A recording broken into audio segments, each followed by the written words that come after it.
Imagine working on a game for years just to have Walmart Canada leak your game to the public way before the game was supposed to be announced. Back in May of 2018, a month before E3, where game developers would come together and announce the big games that would be coming that holiday season or in the next year, Walmart got a little ahead of themselves on their Canada website and accidentally updated their website way too early. And while there wasn't any official art shown off on their website's new and upcoming games, there was a lot of games listed there, which led a lot of people to speculate that, yeah, these are games coming out. I mean, they had listings for Rage 2, Borderlands 3, Just Cause 4, Dragon Quest 2, Assassin's Creed, Forza Horizon 5. Well, obviously, fans knew that some of these games were coming. Some games were completely, not even announced yet, like Rage 2. There is one thing that never really circled back around, though, with this specific leak. Splinter Cell was also included in this leak as an upcoming game. That never came out, never was even announced. What happened to that Splinter Cell game? We need Splinter Cell back in our lives. Gaming leaks have pretty much happened since the beginning of the gaming industry existing. Sometimes it's a brand new game that's supposed to be coming out in the future, or other times it's just like uncovering some relics of the past that never made its way into the public. It's kind of a controversial issue, but there's a lot of very interesting stories and instances of things that have happened over the years that are definitely worth taking a closer look at. Now, what's worse, Walmart randomly posting a bunch of random listings, or what happened with Bethesda and Dishonored 2? Dishonored 2 was literally days away from finally being revealed and announced at E3, and somehow, during a live stream on Bethesda's behalf, they had an open mic that was left on that essentially spoiled the big surprise that was supposed to be saved for the big E3 presentation of Dishonored 2, a highly anticipated sequel to a much beloved game from the Xbox 360 PS3 era. Just listen to this. Yeah. Okay. Scroll down. We are honored. EC tonight, here tonight. Honestly, we're just getting started here. There is so much more stuff that is insane, from things like crazy hacks to things being filmed in barns, potentially. I don't know, this gets weird. Let's take a look in a second. But before we go further, this video is sponsored by OneState. I recently jumped into OneState and I'm pretty amazed by its vast range of possibilities. You have freedom to become anything you desire, whether it's exploring various professions, launching your own enterprise, or embracing a more rebellious path as a lawbreaker. Throughout my journey in the game, I've encountered many players, all of whom are real people who are immersed in the virtual world. Some assume the role as law enforcement officers, others are soldiers, and remarkably, those who've banded together establish their own gangs, and they engage in these intense battles with rival players to claim the coveted title of the game's strongest organization. And recently, a new feature was added allowing players to form their own gangs. So maybe we need to throw together a Rocket Sloth gang and get everyone to join up together. Because from there, we can establish a base, we can embark on various missions and adventures, and you can also team up with other players and then challenge us in-game if that's what you want to do instead. From there, though, you can create gangs with your friends, you can undertake in exciting new gang missions, and compete for the prestigious title of Concrete Jungle King, or you can join an existing formidable gang and strive to ascend to the apex of the game's hierarchy. The most recent update introduced gang houses and a gang shop. These locations serve as hubs where you can socialize with your crew or equip yourselves with weapons for upcoming challenges. Not only do you earn rewards for completing gang missions, but you also receive incentives for participating in large-scale events. What's even cooler is that all of this takes place on a real map of America with some incredibly optimized graphics. The most recent update, titled It's Thuggin' Time, lets you take your own gangs and go against other gangs for the esteemed title of the city's most dominant organization. So I hope you guys give OneState a try. Don't forget to download the game from the link provided in the description, and make sure you utilize our promo code. Don't miss out on this must-use opportunity, OneState, where you create your own story. First, let's go back to the 90s for a quick second. Star Fox for the Super Nintendo was a pretty ambitious game for Super Nintendo technology. But you know what? The game was pretty successful. It warranted a sequel to be made, and essentially Star Fox 2 was in development in the later years of the Super Nintendo's life and was very close to being completely finished before the game was ultimately scrapped, because essentially with the Nintendo 64 releasing, Nintendo wanted to put a Star Fox game out on that platform instead. Without wanting to compete with themselves, Star Fox 2 never actually saw a release. Though over the years, mysteriously enough, builds of Star Fox 2 would leak online, and I remember all the way back in like 2005, I was a kid, I was a huge Star Fox nerd, it was kind of embarrassing. I was like reading all about Star Fox 2 and learning that people were using emulators to play the game, and that's how they got these screenshots, and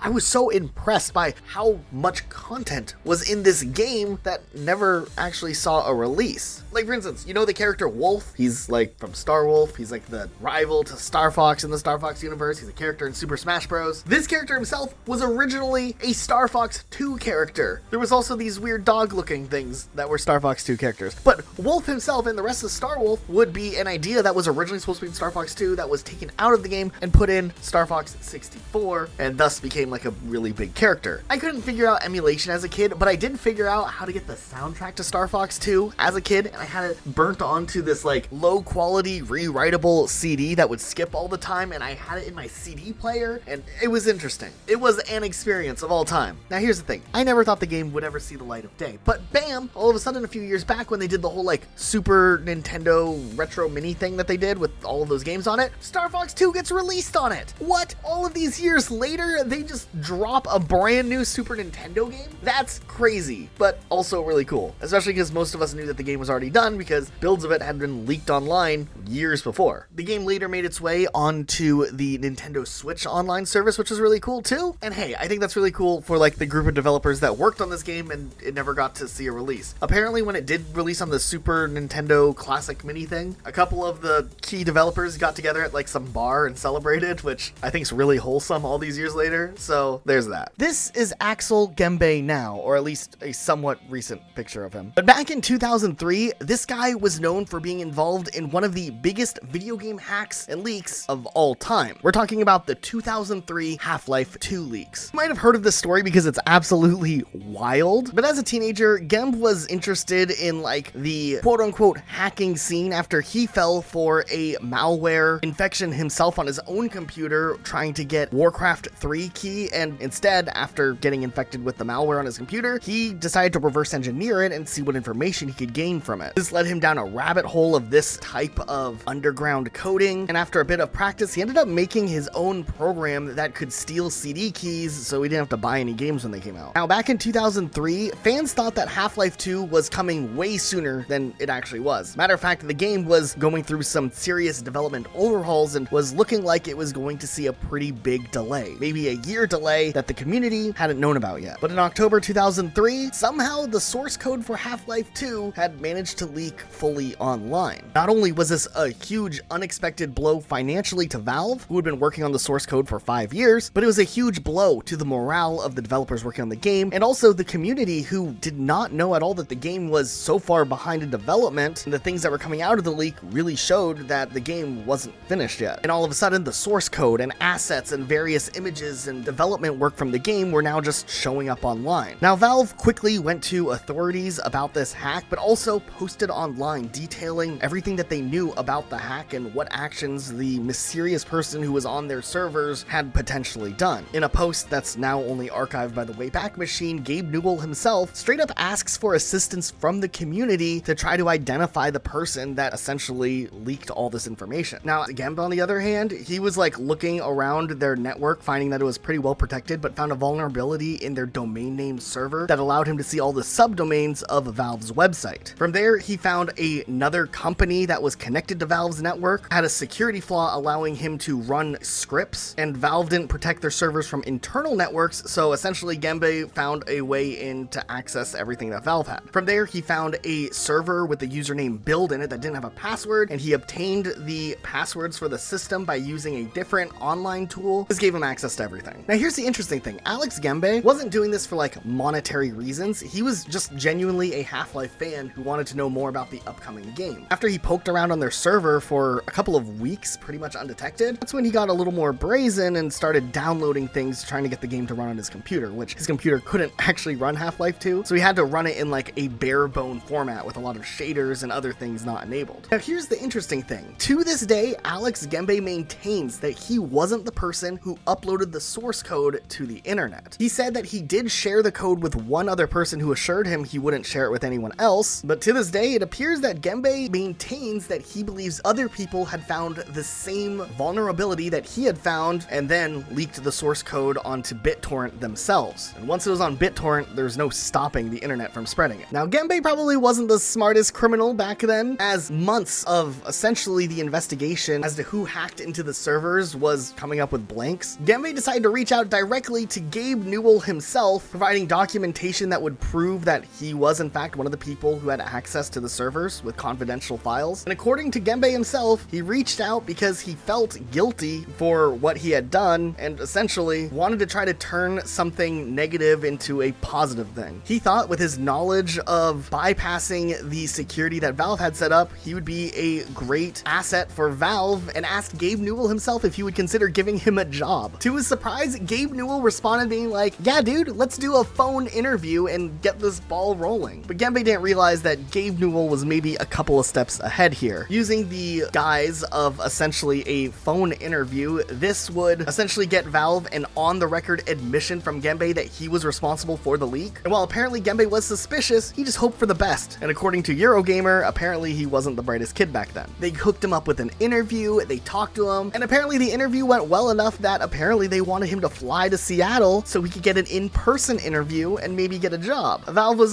working with the FBI to set up a little trap and get him a visa so that he could come there and then they could arrest him on the spot. But I guess the FBI was also cautious that maybe Genbei would get scared and not actually come and fall into the plan. So they also contacted German authorities, which is where Genbei resided. And the next day he was arrested by German authorities and interrogated. And they also told him it probably was in his best interest that he didn't end up getting on that plane and going to the US because he probably would have been in worse shape. After this, Genbei ended up remaining in custody for 2 weeks and essentially would have to check in with authorities 3 times each week, every week for 3 years until his trial. During that time, Alex Genbei ended up securing a job in the security sector, writing Windows applications to manage security systems. And finally, the day of his trial came years later and lasted for 7 hours. No one from Valve showed up, and aside from the initial theft of the game's source code, there was no evidence to suggest that Genbei was the person responsible for releasing the unfinished game onto the internet, and the judge sentenced him to 2 years probation, citing his difficult childhood and the way he worked to turn his life around as a consideration when it came to deciding the relatively lenient punishment, as a quote from Ars Technica. I think ultimately Valve chose not to pursue this any further because once the story dropped that the person who had leaked things or may have been responsible for leaking things was arrested, that's as far as people were really concerned, and the game came out and still was a massive success. Valve already had like a chip on their shoulder for pulling off the whole like fake interview thing to catch the guy, and I don't think Valve wanted to pursue things further to try to like send a message when a message was kind of already sent when Genbei was arrested. Now it's been 2 decades since this has happened, and Genbei seems to be doing fine. He occasionally posts on Reddit about tech stuff. So yeah, this could have ended up very, very badly for him, and I think he realized that and kind of turned things around. And from there, in an interview he did back in 2011, seemed very remorseful for what he had done, realizing the bigger picture implications of what happened. Still, the whole fake interview thing Valve did, kind of a badass move. Okay, and just when I thought that the whole Half-Life story was like, you know, finished here, I decided to look a little bit deeper, and as it turns out, the evidence used by the FBI during the entire investigation into Axel and everything that he'd done is declassified and available for anyone to read online, and it is so fascinating. Like, there was just so many little parts about it that I was like, what is going on here? How am I reading this? This is crazy. I do have to say it is interesting reading Axel Genbei's like messages directly to Gabe Newell, where he kind of insinuates, hey, he'd maybe kind of like a job, and Gabe, he's kind of charming with his messages back. Like, he is convincing in like the way that he interacts with this person who hacked into his company. And he's like, yeah, we hire people all the time who are from the community, so it'd be kind of like that, even if it's a little weird, haha, LOL type thing. He's like talking about what he's gonna have for dinner. He's talking about like plans for Half-Life 2 on Xbox. He's just chatting it up with this hacker, setting this elaborate trap that honestly was really convincing.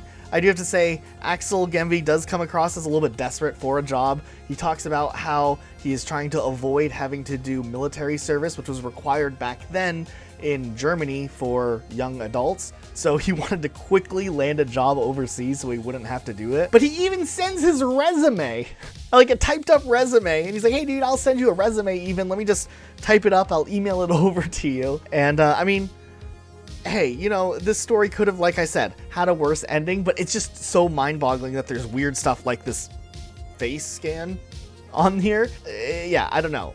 If you're ever looking for like an interesting read from a piece of video game history, this whole thing is quite the read. Okay, a lot of you probably already know about the big Grand Theft Auto 6 leak that happened, I guess a couple of years ago now, but this thing was massive. It revealed gameplay for GTA 6 in a very early build of the game, and it was pretty disheartening for Rockstar employees because a lot of these people have been working on keeping this game secret for so long to make the big reveal as hype as possible. But it was all done by this guy, Aaron Kurtaj, and on your screen you see a blurred out image of him. But dude was a part of an international hacking group that was responsible for infiltrating a ton of tech giants like Uber, Nvidia, and ultimately Rockstar Games. What's interesting about this story though is that Kurtaj was already in trouble with the law for his previous breaches and was being held on bail for his hack in Nvidia. He was in police protection at a Travelodge hotel and, despite not having his laptop,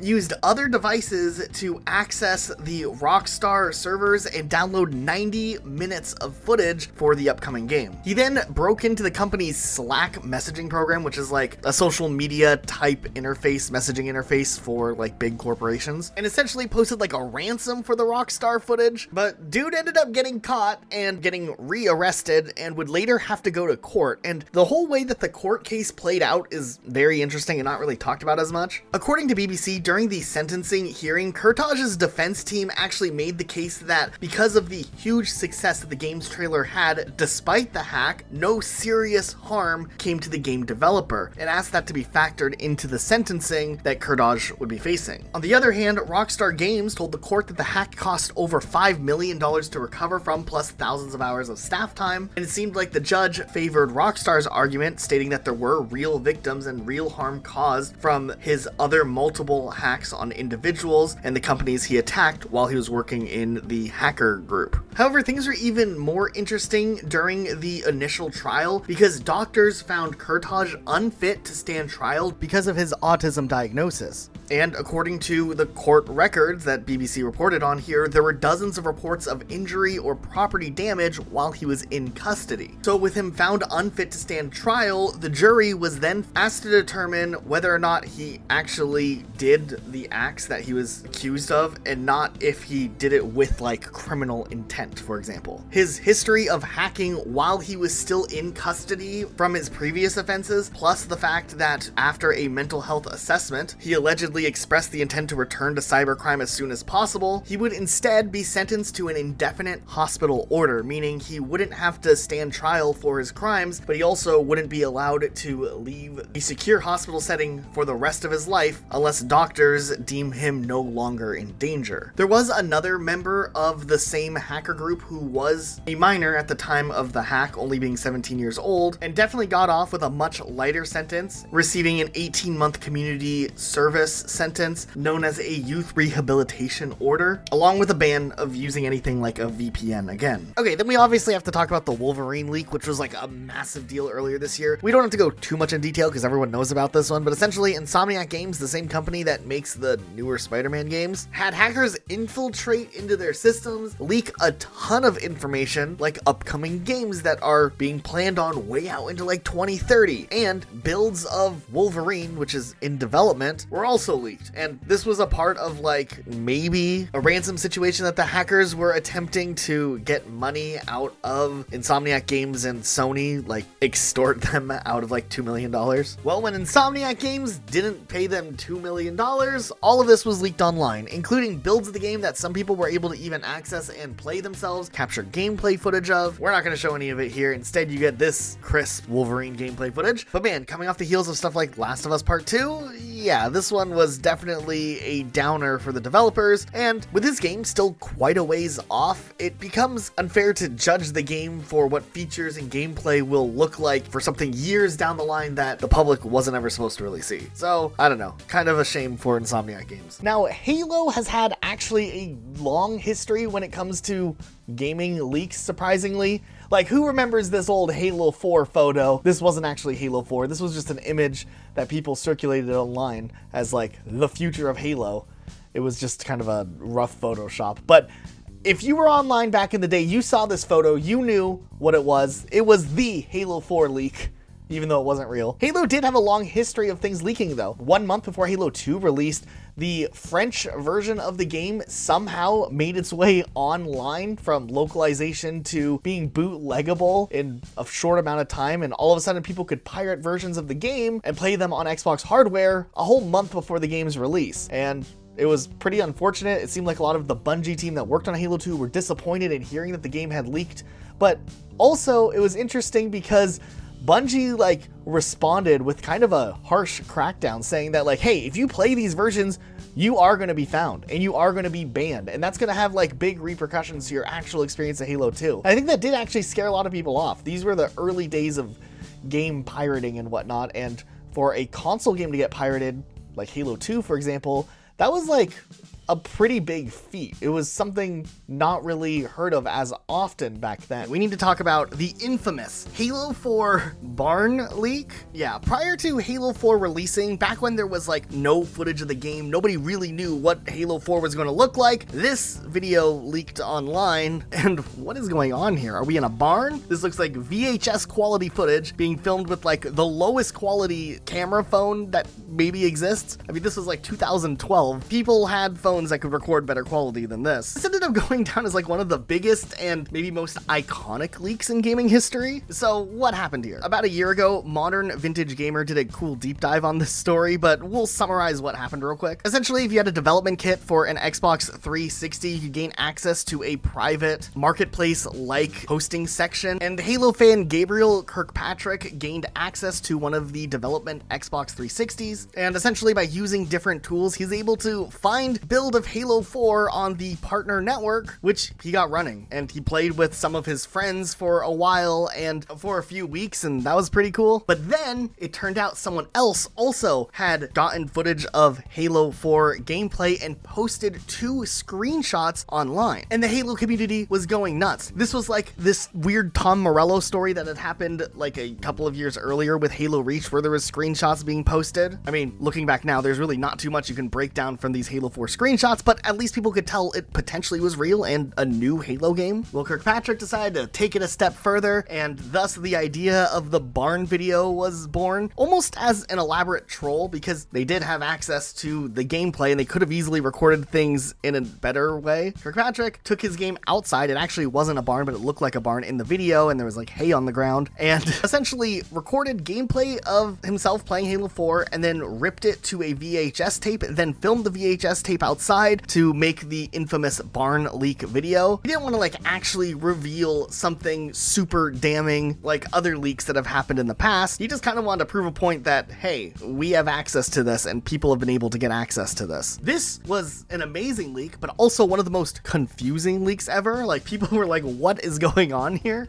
I mean, how can a leak be so low quality that actually has real gameplay footage of the upcoming Halo in it? Microsoft took action without necessarily going the legal route. They essentially figured out how to ban Kirkpatrick's Xbox accounts, his IP addresses, and just anyone who had access to the Halo 4 offline servers or whatever those were immediately banned as well. But then they took things a step further and started uploading new Halo 4 content, which were 0 megabytes in size, but when you opened up the files, they were all names of cities circling the city where Kirkpatrick lived. That's some spooky stuff right there. That's a Microsoft pointing a loaded gun at you type situation where you're okay, I need to back off and never hack anything ever again. They know where I live. But turns out that after that, nothing really came from this. It became a meme in the community. Former head of Halo at the time even has tweeted about it in a joking way. Kirkpatrick ended up getting a job working for Microsoft, which he did for a few years, which is interesting. But what a wild time for Xbox 360 game development. Besides all of this Halo 4 barn talk.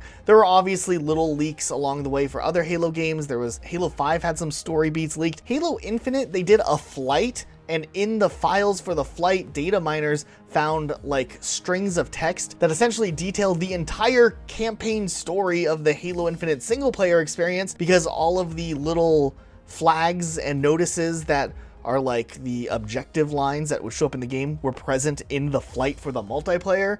So that quickly got leaked online and spread all over the place, and it was mostly accurate. So it's kind of a shame that got out there, because I guess they didn't secure the files or look into if there were files like that accessible for anyone playing the flights. I don't know. Typical 343 shenanigans. The Fallout 4 leak was another major gaming leak that happened all the way back in 2013, 2 years before the game was officially announced. Allegedly a casting call script leak that outlined the game's settings, character, storyline, and just gave fans a general glimpse into what they could expect from Fallout 4. Key details were revealed, like the game being set in Boston, Massachusetts, and the player character starting the game as a resident of a cryogenically frozen vault who emerges into the post-apocalyptic wasteland. It was also leaked that the Brotherhood of Steel would return, and that there would be a new faction introduced called the Institute. Obviously, that leak circulated online, and a lot of Fallout fans were pretty excited about hearing some information. But Bethesda would actually not confirm anything until 2015, when they officially announced the game at E3. Some of you might remember some of these other smaller stories that have happened over the years and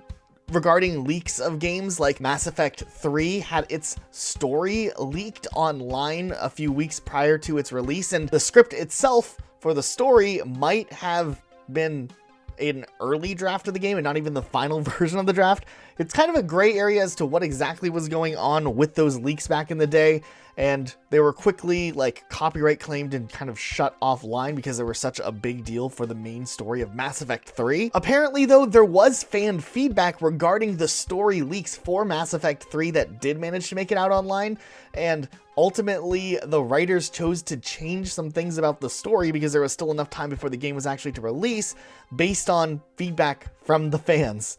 So I guess something positive came out of it. I don't know. Did you like the Mass Effect 3 story? Okay, some of you may have heard that GoldenEye was like one of the most revolutionary first-person shooter games of all time, and I will stand by that. It was the first FPS game I ever played back on the Nintendo 64. It was awesome. It was based on the James Bond movie that came out a couple of years before, and even without like the marketing push of the movie releasing, the game was still hugely successful because it was that good. This would easily be the apex for James Bond on video games as far as like popularity went, and over the years, whoever had the rights to the James Bond IP for games would try to recreate some of the hype from GoldenEye from back in the day. I mean, they made a whole spin-off game called GoldenEye where it doesn't have anything to do with the game or the movie GoldenEye, just a character who has a golden eye. And then there was like a GoldenEye retelling, which was like a new game based on the movie, but instead it was Daniel Craig, and it had nothing really to do with the video game, but it was the same settings from the movie. It was an interesting experience in itself. But it was obvious. The reason they were doing this was because fans wanted to relive the excitement that the original GoldenEye game was. So why didn't they just give fans what they wanted in the form of a remake? Well, apparently that was something that actually was in development for quite some time. Apparently, after Microsoft acquired Rare, development had started on a remaster of GoldenEye. And years ago, the first level was leaked online showing essentially a demo of what GoldenEye remaster would look like. But GoldenEye is tricky because essentially the rights were like spread out across multiple different companies, which meant for this to actually see the light of day publicly, a lot of thumbs ups would have to be approved across the board. Like they'd have to get the rights from Metro-Goldwyn-Mayer, whoever actually had the publishing rights to Bond at the time, Nintendo because the game came out on Nintendo 64, and Rare as the original developers of the game, which Xbox now owned. This complicates a release for a game like this, and ultimately the game never actually released. Instead, the technology that was used here was later moved forward for reverse engineering the code from Perfect Dark for the Nintendo 64, which was made by much of the same development team of GoldenEye, into a new engine for the Xbox Live release of Perfect Dark, which actually was a pretty good remaster. But man, this GoldenEye level looked so cool, and for a long time people thought like it was just something that was kind of started and then they immediately switched over to Perfect Dark, but no, it wasn't just a project that was started, it was a project that was mostly finished. It wasn't until years later in 2021 where a build build of the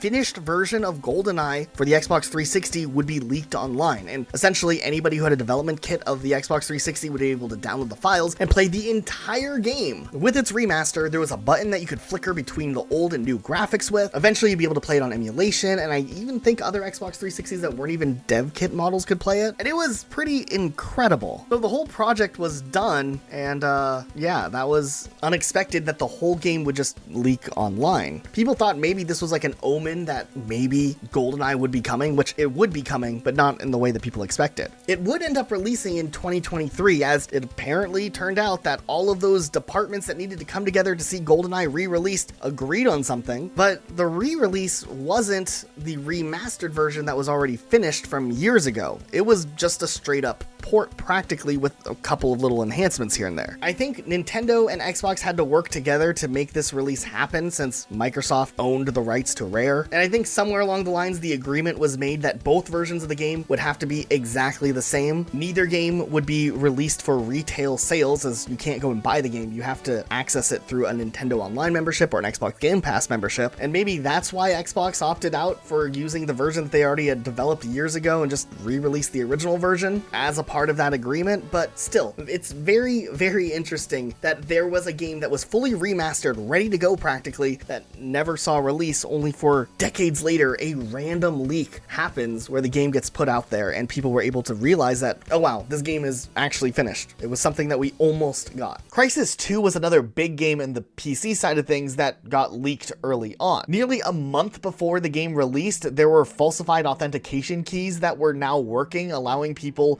to obtain access to the game through torrenting the game to get a pirated version of the game. And while the game was apparently really buggy in the torrented early state that was a month from the actual release build of the game, there were even things like placeholder assets used to let the game function correctly. The game could be played beginning to end, and there was a lot of suspicion over where the leak came from, whether it was internally at Crytek or EA possibly. There was never any culprits officially named in regards to this big leak. And Crysis 2 would go on to become one of the biggest pirated games of the year that it released in. Another big leak that happened in 2020 was The Last of Us 2 almost completely leaking online. The leak happened in April 2020, just a little over a month before the game was planned to release. The leak involved substantial story spoilers. There was gameplay footage and cutscenes from various parts of the game leaked online as well. I remember these leaks spreading across the internet pretty wildly, and the one spoiler I kept seeing was Joel dying early on in the game, which was a big thing because he was the main character of the first game. And I remember a ton of people were actually upset that they get spoiled stuff like this, because like now, you know, maybe their enjoyment is a little ruined going to The Last of Us 2. Naughty Dog, the developer of Last of Us 2, would actually respond to the leaks and urged fans to avoid spoilers, and they promised that experiencing the full game is still worth it. Despite the leak, The Last of Us came out in June 2020, and the game received critical acclaim for its storytelling, character development, gameplay mechanics, and all that stuff. But there was a ton of players who had their first experience with the game ruined because of all these leaks. Okay, so obviously we're never condoning leaks,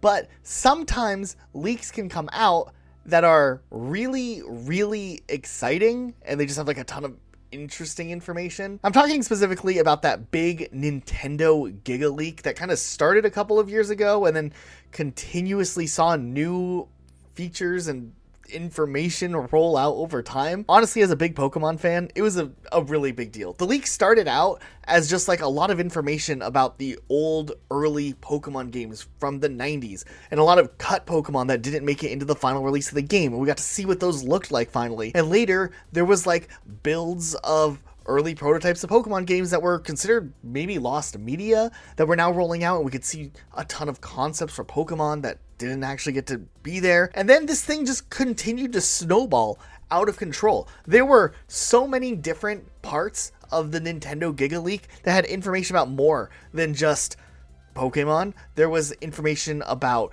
other Nintendo games like Super Mario 64 and how maybe Luigi was intended to be in the game at one point. There was just so many games were popping up with little bits of information, just like solving mysteries over years and years with actual like evidence from what was there in the game. Now, should these leaks ever have happened? Probably not. And interestingly enough, one of the people who was responsible for part of the leak, his name was Zamis Clark. He worked at Malware Bytes as an employee, and he got sentenced to 15 months in prison for infiltrating Microsoft and Nintendo servers in 2018, but it's very likely there was way more people involved in the overall Gigaleak. But yeah, I just thought it was crazy how much information from various Nintendo properties just like have been like shared online from a lot of these Gigaleaks in the past couple of years. And it's just interesting. After some of this information came out, then new information would come out. Like there was plans for a portable GameCube at one point, and there's like prototype information there. There was plans for a portable Wii at one point with information there. There were plans for a Nintendo home console that would have an HD functionality back in like the late 2006 era, which would have been like on par with the Xbox 360 and PlayStation 3. So it's just really interesting to see all these things that never came into fruition that were like thought about and were worked on and money was put in back behind the scenes at Nintendo. But this leads us into another interesting thing. Like there's been other Gigaleaks that have revealed a ton of information about games. Yeah, with Xbox acquiring a lot of these bigger companies, there's been a lot of stuff that has been leaked throughout the FTC proceedings, right? And one of the bigger ones was the 2023 one, where the actual upcoming hardware for Xbox was leaked on top of some Bethesda games. Right, I saw that. That was crazy. And it had like a timeline of things coming out, like their launch plans for like the new Xbox Series console, like the in-between update refresh. Yeah, there was like all this stuff, and the pyramid was actually very interesting. I remember looking at it, and they did talk there about them not being interested in making a handheld console. So the handheld dream died right there, I guess. Rest in peace, the handheld dream. The Xbox 360 portable will never come out. Dude, the Zune box. Zune box, hey. But the Bethesda leak was also kind of interesting because I think when it leaked, it was very outdated because there was a Doom DLC that was supposed to come out that never came out. So I think that a lot of it shifted.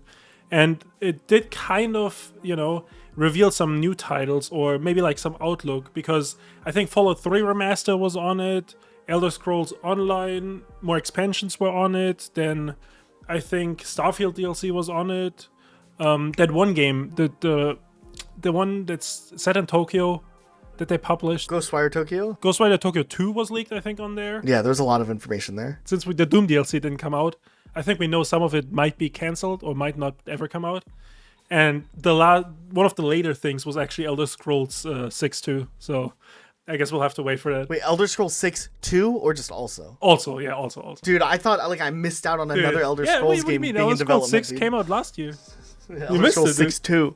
Oh no. That was also like the big Gigaleak that showed that Phil Spencer was like talking about how crazy it would be if Microsoft acquired Nintendo one day. Right, the email he wrote about it. Yeah, that was like... But the fact that like there's dialogue out there of that is still really interesting, even if that stuff wasn't supposed to be public information. Speaking of like Xbox leaks, I don't know if you remember this one, but there was the Gears of War 3 leak back right before Gears of War 3 released in 2011. And that one was always really interesting because it was potentially by the like Xbox underground group, which might have been responsible for some of the other leaks that would come later, like the Halo 4 barn leak. Even though I don't think it was directly connected, I think there was like people in the same circles or whatever doing this type of stuff. But Gears of War 3 was interesting because it was leaked 3.5 months before the release of the game. Like the full game? Yeah, like the full campaign and story, which was like, the ending of the main trilogy. So it was like a big story deal.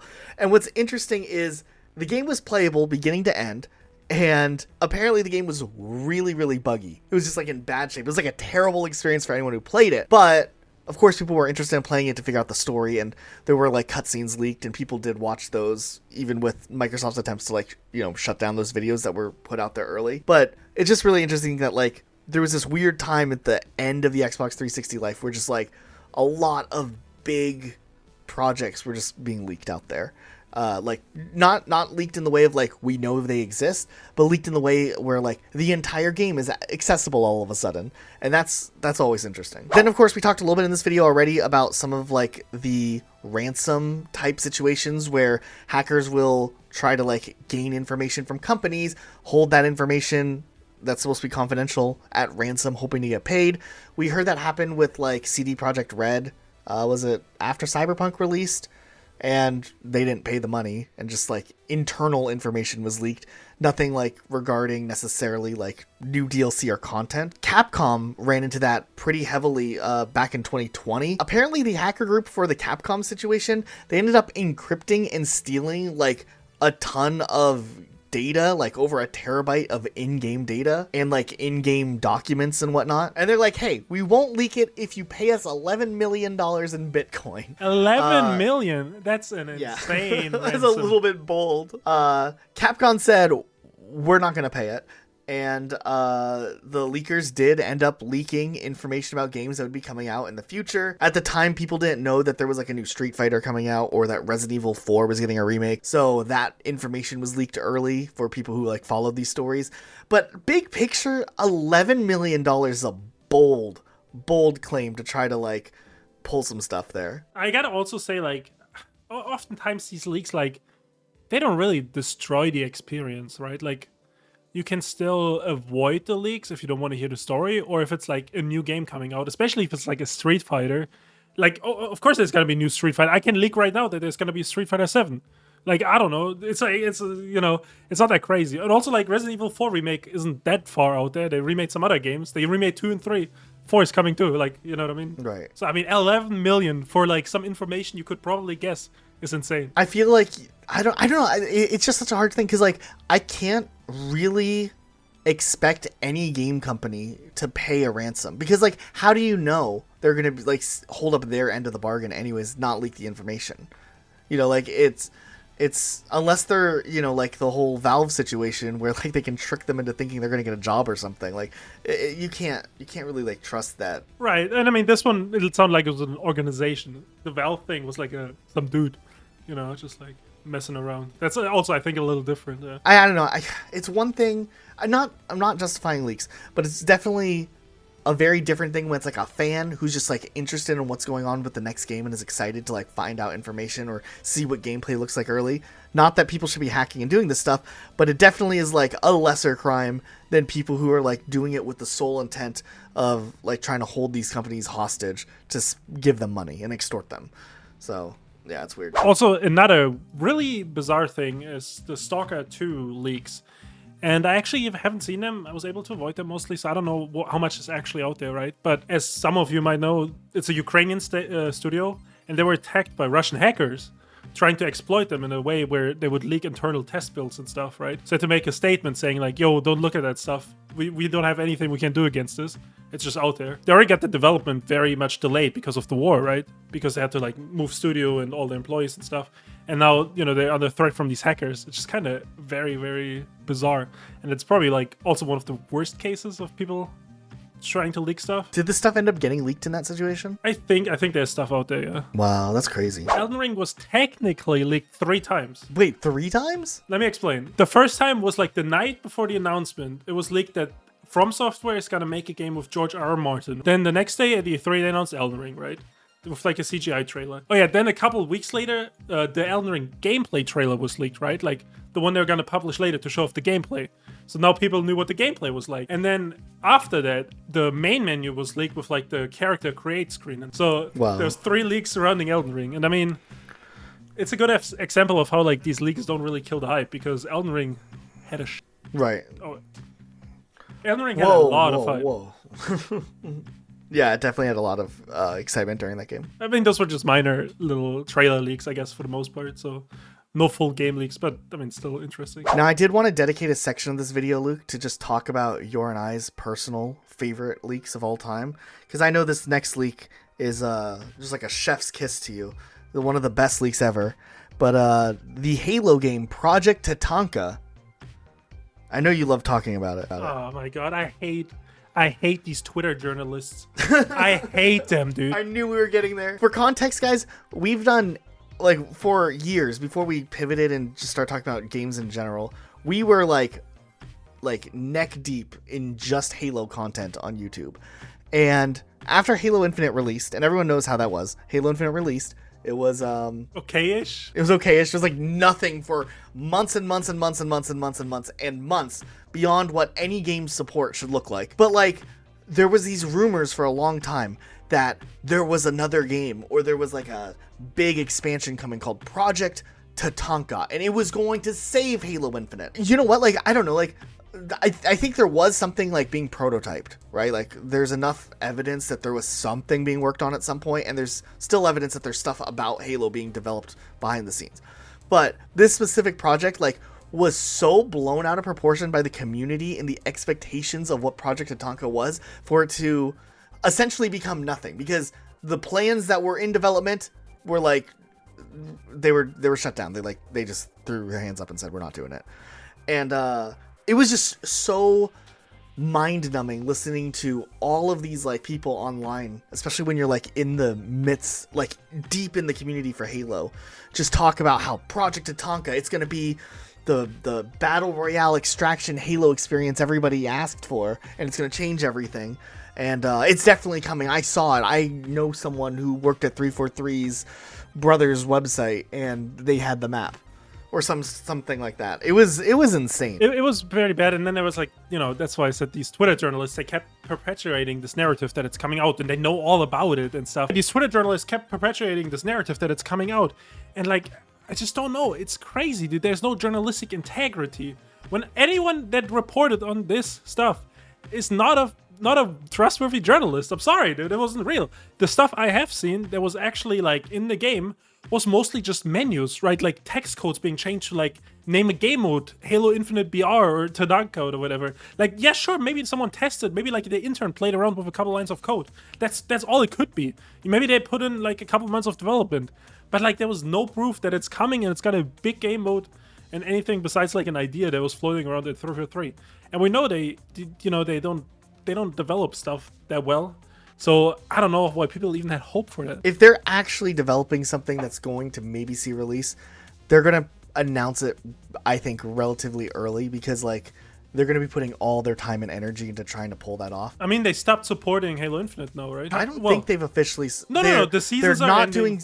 Yeah. They're not doing seasons, but they're doing updates. Sure, they're gonna be adding some occasionally when they get forge around maps to to the game. Sure, yeah. Yeah, okay. yeah, they're gonna have the forge. Let's call that content. I don't know, dude. I think what they're gonna do is they're gonna do away with like the seasons, which is what they're doing. They're not gonna do like the seasonal thing that they've been doing. Right, so they only have to do a content update once a year instead of... Right, and I feel like we're gonna see like the same amount of content that we would see from seasons, maybe like once or twice more, and then it slowly like become less and less and less and less content until there's like nothing, and maybe they'll announce something else Halo related in the future. But man, it is... Let me check my watch, dude. What year is it? What happened to the 10-year plan? Remember that? We're 3 years into it. 3 years in, game is dead. Content seasons are ending. The game was dead after a couple months. Sure, but like now the seasons are ending. This was supposed to be a 10-year plan, dude. This is some crazy stuff.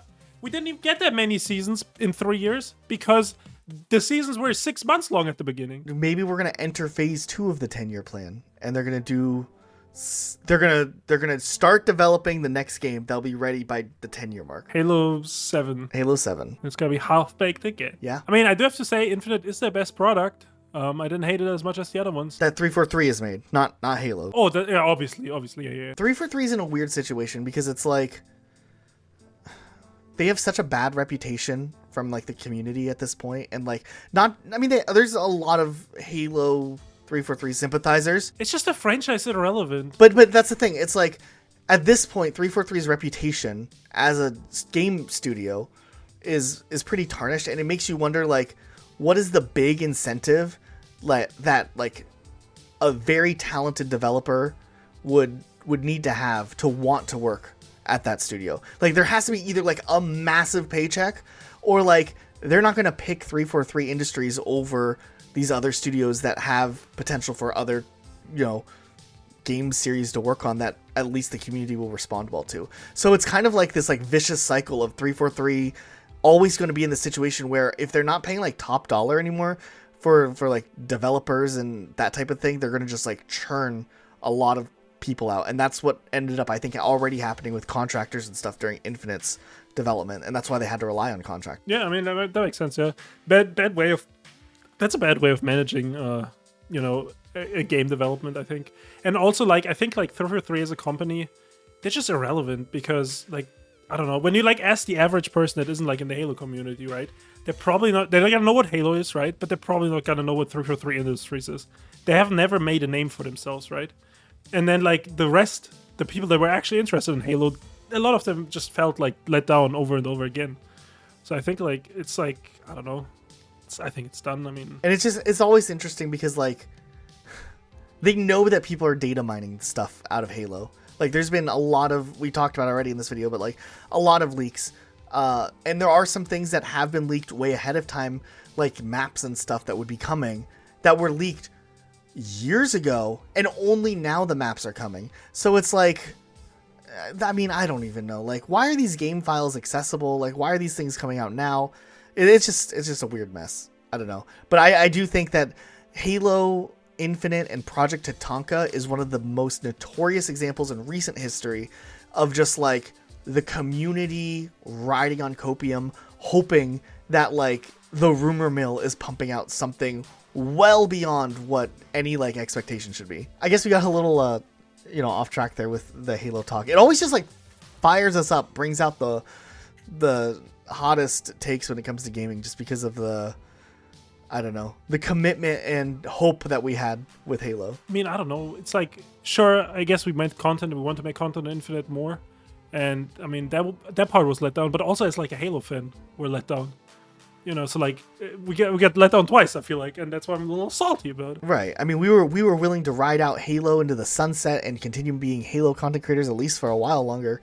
I mean, I think it's healthier now being able to talk about more games than just Halo. It is a little more fun to like do all this, and like this podcast section we probably wouldn't have done if we kept doing Halo content. You know what I mean? Right. That's true. Yeah. So like it's bittersweet. I mean, we still care about Halo, obviously, but it's just been like, what are we supposed to do at this point? Like, I mean, we hung in there a long time. There is a lot of Halo content creators that we watched like finally make the jump into being full-time content creators, or like be comfortable as full-time content creators, and then like the ball was just dropped with Halo, and watch those people like fall off. And like, it was kind of sad. Like, we were lucky enough that even with our Halo content, we were able to like continue going for at least a while. but man, like we hung in there for a long time trying to stay on Halo, I think. I mean, yeah, that's a good point too, because I do. There was a couple of people that like finally felt like they made it, and then they were dropped, and those are our friends, and like it also feels bad. I mean, it's nice to have something more sustainable, something where we can talk about more things but still come back to the things that we're interested in.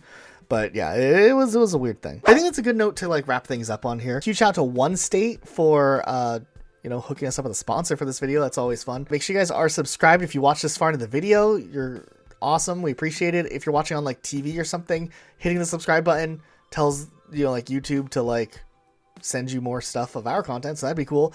Also, the like button, if you're already subscribed, tells the algorithm to send you more of our stuff, so that's neat. Huge shout out to our patrons supporting our channel, helping us make this type of content, specifically pivoting from covering one game to all types of games was kind of like a scary jump, and it was really awesome to have a bunch of Patreon supporters that like helped fund our way through that pivot. So yeah, thanks so much. Your guys' names are always on the screen here, which is really cool. Otherwise, that's it. Anything you want to add, Luke? Stay in school, kids. Stay away from drugs. Do your homework. Don't stay up past 10 o'clock. Yeah. All right. Thanks so much, guys. We'll see you all next time with next video. Bye. Bye.